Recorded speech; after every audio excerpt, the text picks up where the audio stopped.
Hey, how's it going, everyone? Justin again. As always, thanks for watching my channel. Cheers to those of you that have your beers. It's almost Friday. Can you feel it? Can you feel it? Okay, so I just got done watching a Scotty Kilmer video. It popped up in my news feed. Sorry, I got hair on my nose. And as I was looking at it, it was, what was it titled? The 5 used cars you should never buy. So I was watching it and I was listening along and thinking about it, and I was like, you know, he really just kind of went after manufacturer specific, but I kind of comprised my own list as I was thinking about it while I was watching. I was like, you know, there is 5 cars that you should never buy, and I want to go into a little bit more detail on the cars that I refuse to pay for when I'm buying them used. So let's just talk about it. Let's start off with number 1 and then we'll work our way down to 5. The first car you should never buy is anything with bill of sale only or lost title. I'm going to tell you guys, this is an absolute nightmare. It's a pain in the butt at the DMV. Lien sales can be a nightmare. If you own your own shop, it's a little bit easier because it's on company property versus having it on private property. I'm not sure exactly what hoops you'd have to jump through for private property. But it's a nightmare to say the least. I've had to do this a handful of times. It could be stolen. So one of the things people neglect doing when they're getting ready to buy a used car is title match. Match the title to the person's driver's license or identification card to make sure that the name is actually in their name, that the title's in their name. This can be an absolute nightmare, and I've recently started trying to do better about putting cars in my name before I sell them, because I know how much of a pain in the butt it can be. So you want to make sure you title match their ID, that they actually own it. They're not just selling their mom's, girlfriend's, boyfriend's, sister's, brother's, cousin's car from out underneath them while they're gone on deployment or recreational vacation or whatever, because that stuff does happen too. Pissed off girlfriends and spouses will do it all the time. Ask me how I know. Alright, and last but not least, you can also run into legal issues. There was a car that I had that was a bill of sale only. In fact, he wrote it on a napkin, go figure, because we didn't have any other paper at the time. And I ran with it, and I did have to jump through hoops for about 6 to 7 months before I was able to get it in my name. I went down to the actual bank because I was unaware that it still had a lien on it. Now, there was no money owed, but he wasn't the original owner either. And the original owner refused to, I was not able to get the information for the original owner. And then when I was able to finally track it down, he was unaware that the vehicle still was in his name because he thought he had sold it to somebody else. It was a nightmare to say the least. Eventually I got it in my name and I ended up putting it through a lien sale. And at that time I was at a shop that actually helped me to do that. And I thank the person that helped me a lot, because without their help there would have been no way for me to put it in my name. Alright, so that's number 1. So make sure you title match, make sure they have a title or a pink slip of some kind before you waste any of your hard-earned money on that car, no matter how dreamy it might look. Alright, number 2. Cars covered in absolute and complete rust. Now you're going to have to get a little bit dirty, and I understand that not a lot of people are going to want to like crawl underneath the car or put it on jack stands or a lift or anything if it's a low profile car.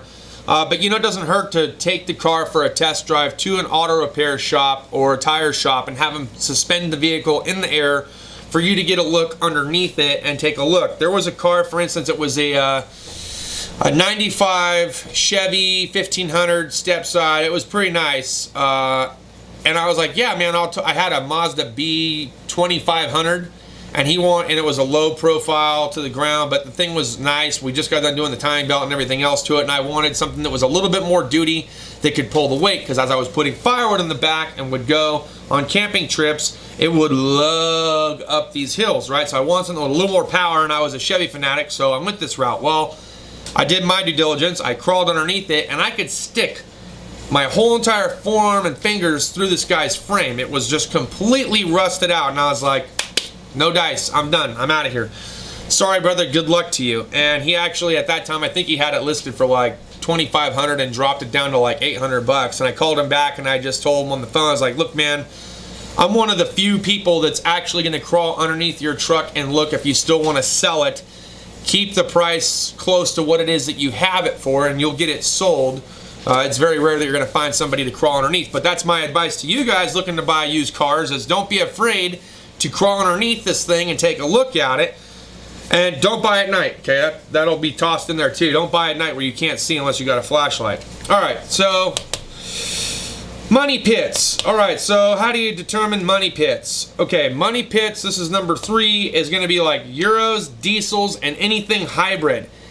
You have to know ahead of time, buying anything European or in diesel form or hybrid form with the battery cell packs and everything else, guys, it adds up quick. These parts are not cheap, they are expensive. So if there's anything wrong with anything on either one of these 3 vehicles, you're gonna have a nice fun time on payday, I'll tell you that. All right, now let's go to number 4. Daewoo, Kia, Hyundai. Now these 3 I selected because of my time as an automotive mechanic, and when I was a technician over at Chrysler, occasionally we would get one that would come in for diagnosis.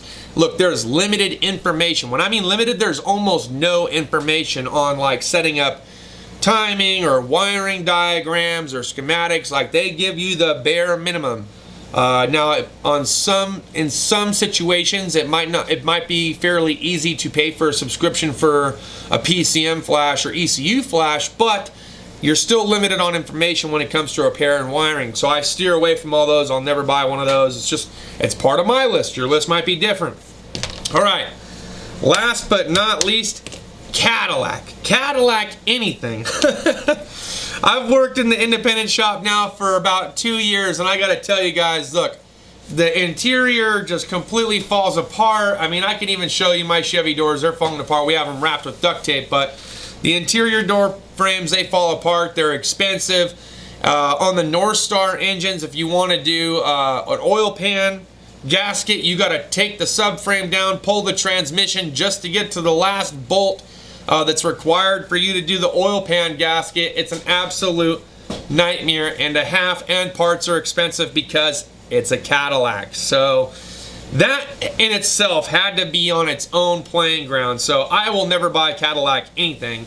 I know that it's a GM product and I love GM, but that's the one vehicle that I will not, because the markup on their parts and the amount of just the chore in replacing or doing or sealing anything is an absolute nightmare on those things.